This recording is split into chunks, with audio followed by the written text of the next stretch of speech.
you. The brokenness of having to leave your dream because of your mental illness. I felt broken just like her. I am no saint. I've made a lot of mistakes. And so many times I didn't feel like I deserved a second chance. But that book, what Jesus did for the woman at the well, just showed me that it doesn't matter who you were before this depression, before this attempt. I love you anyway. And I am going to feed you in a barren place. And that sustained me so much in my homelessness.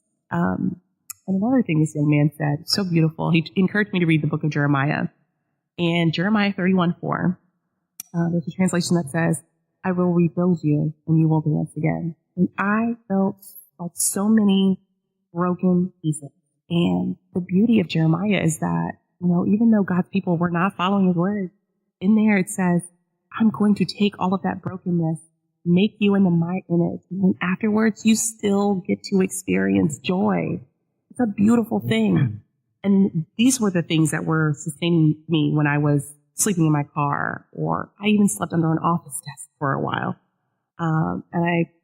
2017, in the winter from January through March, I stayed in a church homeless shelter. And I remember carrying this tattered Bible with me every day and living on that hope that God is rebuilding me. He is going to make all of this new. There is beauty for ashes. And it was that kept propelling me to get up every day, to try, to apply for jobs, to make connections. It was my everlasting water, the thing that kept me full in the wilderness. And the more that I shared my story, just like God said, the more people were having conversations about mental illness, were getting help. And then I started getting speaking engagements from that, and going to churches, and then going to schools and everything. And someone met me and said, listen, you've got something, and we want to invest in that. So we want to help you become a certified peer recovery specialist, which is, it's been around for a while, but it's becoming more popular. Basically, that is somebody with a lived experience of mental illness and or substance use disorder that's in recovery. And what we do is we use our lived experience to help you out of your dark place. We say, I know exactly what it feels like to attempt suicide. I know what it's like to struggle with addiction. Then we connect you to resources. We help coach and mentor your family. I like to think of it like recovery there are a lot of doors to recovery. I can't walk through that door for you, but I can show you the doors, and I can keep encouraging you on why you're worthy of walking through that door, that recovery is possible, that everyone is deserving of a second chance. And even though we don't talk about spirituality and peer specialists, that's a lot of what it is. It's saying, yes, you're deserving of a second chance. Yes, you are not too far gone. I've been able to show God's love through this job. And for the past year, I've been helping people addicted to heroin and all types of substances, people who have survived suicide attempts and don't know how to rebuild their life. And I think all of that came from God meeting me in the wilderness, like Job. I very much identify with Job. God meeting me in the wilderness and placing a calling on my life to speak my truth, to set his people free, and acting on it and trusting in him and that purpose. Because I'm telling you, it's not been an easy journey to speak my truth, but I know without a shadow of a doubt that this is the calling that God has on my life.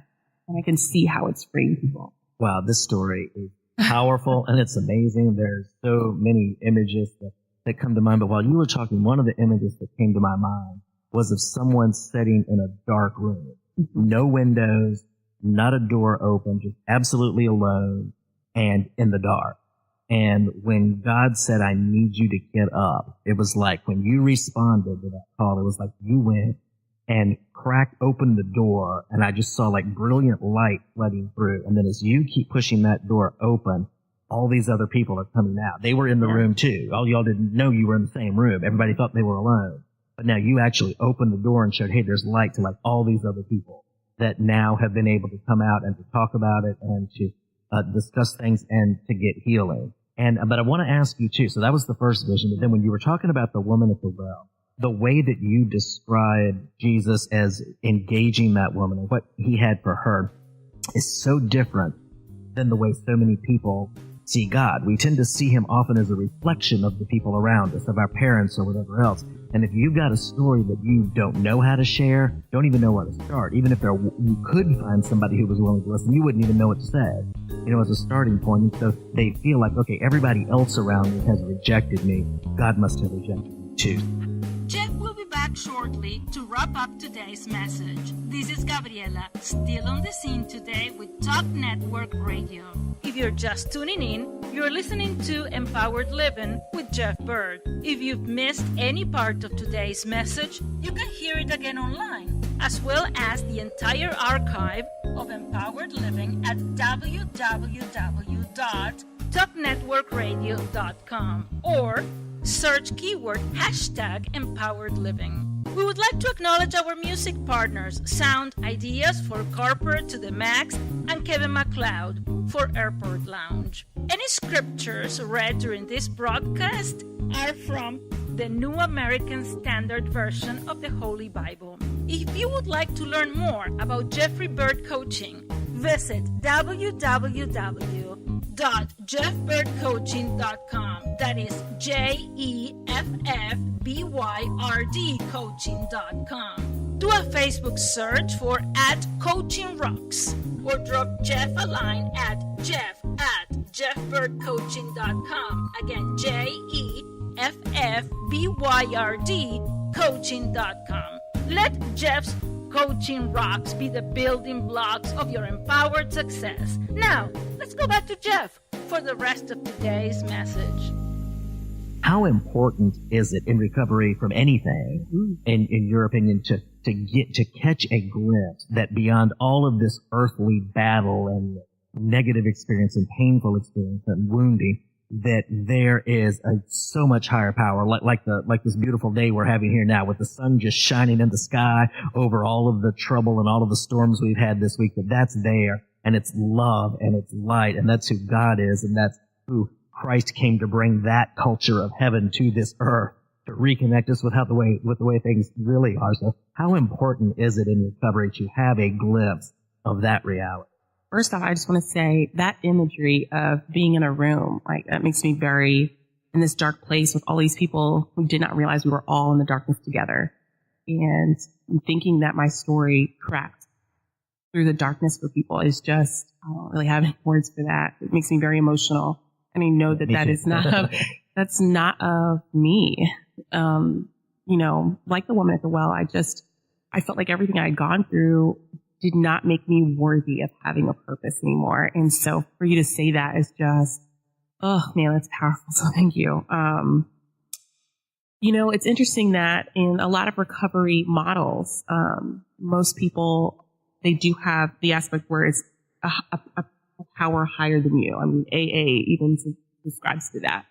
And I think that's important because it gives you hope. Like when I hear you say that, I feel like it's like knowing that there is somebody greater than you that is going to throw you a raft in the stormy waters. You know what I mean? Like, it's not saying that, God is a genie and boom, the waters are going to be still, right? He's going to help you endure the rough waters. And that's so important because when you're dealing with mental illness or addiction, a lot of times it can feel like a beast of your own making. You can feel very helpless.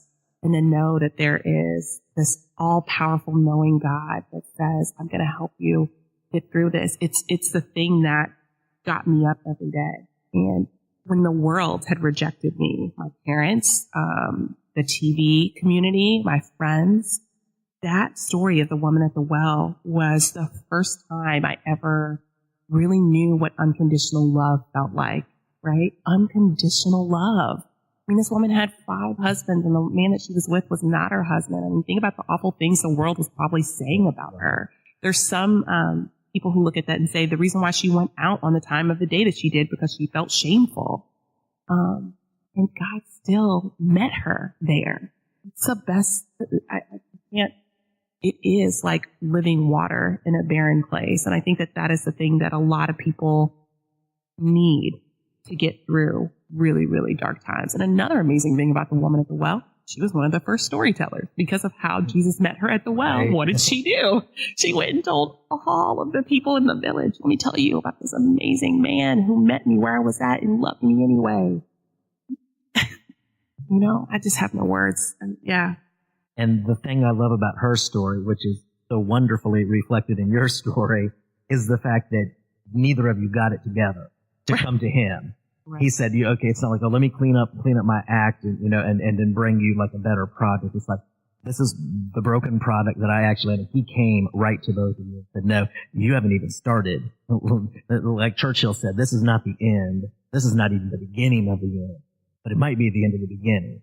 And I'm going to give you a living water that you don't even know about. You're here trying to, in the heat of the day, trying to get something out of this well, a little bit of whatever you can to try to give. I'm going to give you this abundance that you've never even known before. And I just think that's incredibly beautiful. So, I want to ask you this. So, we're going to wrap up the first part of your story, but, there's a part 2 coming. So make sure and stay tuned next week, because what we're going to do is go through some of these steps that Lauren just described herself going through, and then put some actionable steps for anybody. Because, I would be surprised if there's not somebody listening to this who feels like they're in the same situation, feels like they're just overwhelmed. They just made too many mistakes. They just destroyed their life.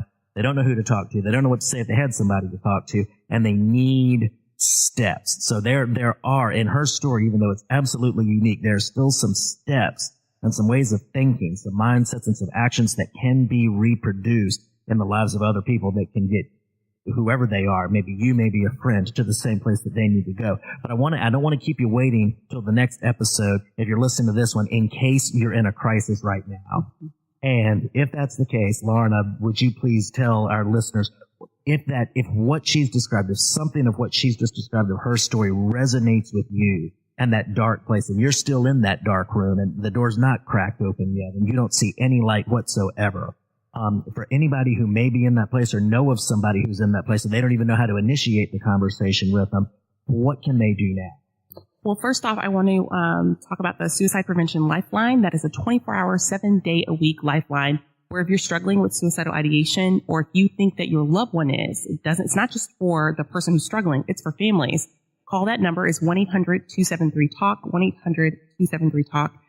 They can connect you to local resources. And let's say you have a friend that you're concerned about and they're saying things that are setting off your red flags. You can call them. They'll give you a script on how to talk to your friend and how to connect them to help. Also, an amazing organization known as the National Alliance on Mental Illness. You can go to NAMI.org and type in your city. They have chapters all over the country. Connect with them. I've learned so much about living with a mental illness. They also have a warm line where you can call and talk about your mental health challenges. And again, they can connect you to local resources.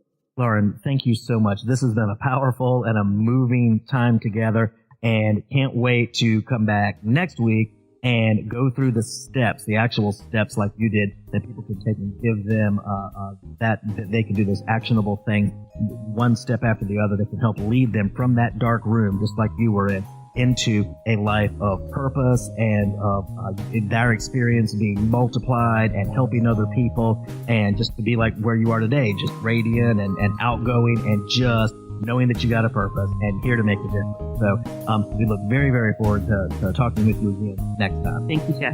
You're welcome. Thank you so much for tuning in. This is Empowered Living. God bless you, and we'll see you next time.